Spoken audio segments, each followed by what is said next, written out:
The purpose of the meeting today was to bring the private sector, and particularly our private sector envoys from the South East Midlands LEP, together with the government's champion for the Oxford-Milton Keynes Cambridge Arc and a government official, to have a dialogue, to have a really in-depth, detailed conversation about the way in which the private sector voice can influence and shape the economy of this region over the next 30, 50 years. It's been really, really good to be here to talk about the private sector's view on the Oxford-Milton Keynes Cambridge corridor and really understand the kind of hopes and ambitions that they have for growing and generating increased productivity across the corridor. It's a really good opportunity as well to work with Ian Stewart, the parliamentary champion, and also I'm going to be taking all of this information back and kind of putting that back together back at the ranch and hopefully being able to see some of these people again in kind of future workshops and future opportunities. Well, a really fascinating morning this morning. I think that when you can see everybody come together, you can see how powerful the concept of this idea could be.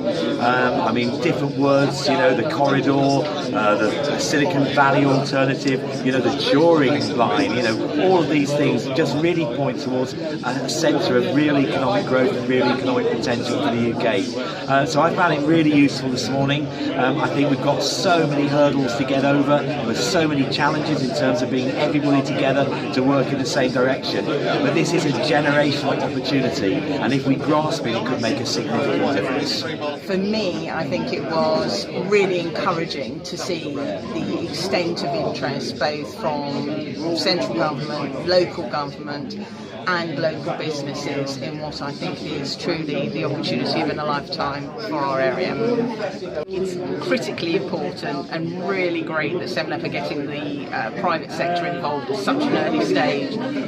Part of what I really admired about the NIC's report was the fact that they were referring to public-private sectors working together to come up with this once-in-a-lifetime opportunity to grow the whole area. So really important to be getting off to that start. Today's been incredibly helpful to me as I do the first phase of my work, mapping out what the ambitions are, the concerns are, the ideas are for realising the vision of this corridor. To have here the sort of representatives from the private sector has given an incredibly sharp insight into what we need to achieve.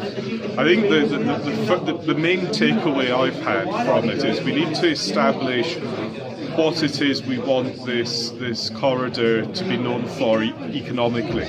What's the picture and the jigsaw box? Because once we establish that, it will then flow down what do we need in terms of housing, what the infrastructure needs, what are the skills needs, and all the other components that are going to need to make this vision a reality. The second thing is we've had a very interesting discussion on what are going to be the governance and delivery mechanisms for this corridor. And we've got a wide range of views. Some people thought that we already have the structures in place and it's just a question of them working better together.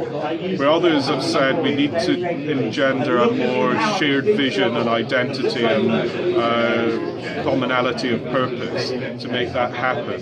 So these are all areas that I want to explore further. And thirdly, it's we're not trying to reinvent the wheel here. Although we will want to innovate something that's bespoke and new for this area, we can learn from other examples elsewhere. Today's been fizzing with ideas. I've got a lot more I want to go and research, conversations to have people to meet. So I'm very grateful to SEMLEP for putting this on today. It will very much influence my work going forward. We want the private sector members of SEMLEP to keep this dialogue going. This wasn't just a one-off seminar. It's absolutely about giving us feedback so that we can give feedback to the government about the nature of the economy, the skills needs, the kind of quality of life issues that matter if you're an employer in this region and you want to grow your business over the next 5, 10, 20 years. So please stay in touch. Tell us what we need to do. tell us what arrangements in terms of governance, what arrangements in terms of engagement with your employees you would like us to put in place so that we can shape something up in this area, and that the Oxford-Milton Keynes Cambridge arc can become a kind of household name in the way that the Northern Powerhouse, the West Midlands, the Midlands Engine is, and so that we've got one voice to speak to government and to speak to the world about what's really, really good in every part of this arc.